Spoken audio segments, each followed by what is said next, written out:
Hi friends, మా అమ్మతో హర్షలు అయితే చేస్తుంది చూడండి. ఫస్ట్ చిన్న పూరి ముద్దలాగా తీసుకున్నానండి నేను. దాన్ని రౌండ్గా, బాగా పల్చగా వద్దండి, బాగా మందంగా వద్దు, మీడియంగా ఒత్తుకోండి.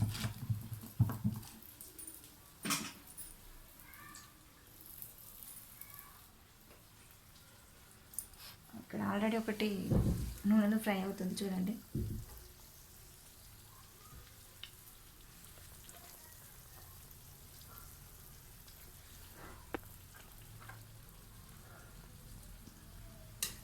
ఈ విధంగా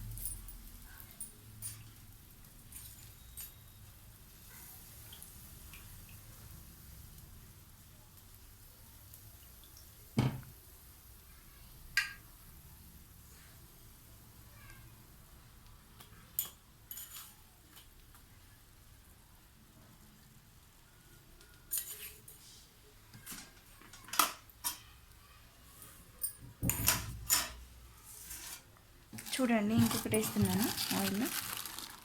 మంట లో ఫ్లేమ్లో ఉంచుకొని కాలవాలండి మీరు, లేదంటే మాడిపోతాయి. వేసిన వెంటనే లోపల పిండి పిండిగా ఉండి బయట మాత్రమే కాలుతుందండి. అది పైకి లేస్తుంది చూడండి. ఈలోపు మనం ఇంకో ముద్ద ప్రిపేర్ చేసుకుందాం.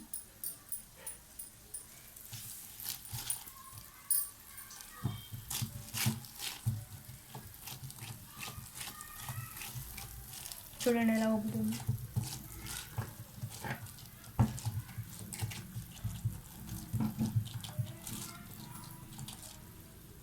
ఇప్పుడు తిప్పుదామండి వెనక్కి. చూడండి ఎంత చక్కగా ఉబ్బింది.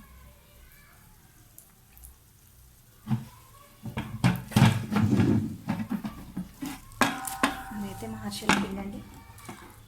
ఆరిపోకుండా ఉండాలని పెట్టేసుకొని కొద్ది కొద్దిగా తీసుకొని చేస్తున్నాను. ఇలా చేశాక ఆయిల్ బాగా ఉంటుందండి దీనికి. మీరు వేరే విధంగా అయినా ఒత్తుకోవచ్చు. మేమైతే ఇలా గంటతో తీస్తున్నామండి. ఆయిల్ గట్టిగా ఒత్తాలండి.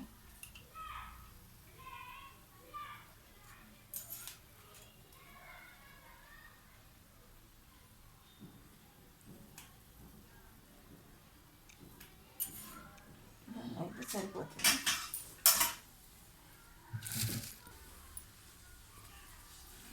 ఎంత ఫ్లఫీగా ఉన్నాయి చూడండి, చూడ్డానికి మెత్తగా.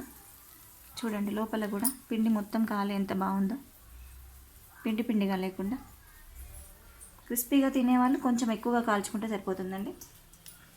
ఎలా ఉందో చూసారుగా ఫ్రెండ్స్. కామెంట్లో అయితే మెన్షన్ చేయండి ఎలా ఉందో. Bye friends.